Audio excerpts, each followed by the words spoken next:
your question. I see society as more and more tending toward the usurping of my individual rights and freedoms as time goes by. What do you see as the ultimate end of this, i.e. either in democracy or socialism, and why do you think the individuals within the society are letting this happen to them? Well, the last part of your question is the hardest one to answer. If we continue along the road we've been going on, of usurping more and more power to governmental officials to control our lives, I see only one end, and that's a loss of anything that has any meaning as democracy, a loss of human freedom, and a prison state. That's the end. Now, why are people letting this happen to them? That's a much more difficult question to answer. And I think it is largely because of ignorance about where they are going.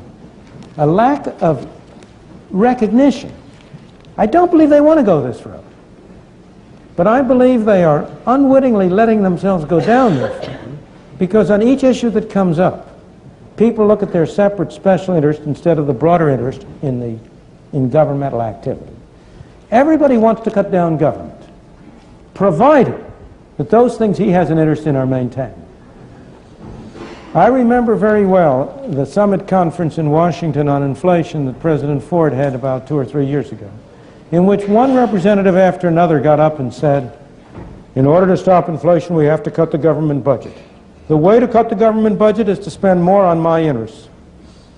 That's how each separate group does it. So I think we are being driven down this road, fundamentally, by a defect in our political structure.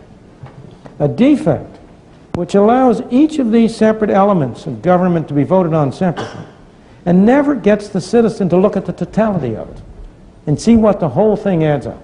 The solution is for people like you and me to talk to ourselves and to our fellows and to try to persuade our fellow men to be of like mind, to change the climate of opinion in these respects, to try to correct the political structure to impose I've been recently working on one particular proposal along those lines, which is to have constitutional amendments setting a maximum limit to the amount the government may spend.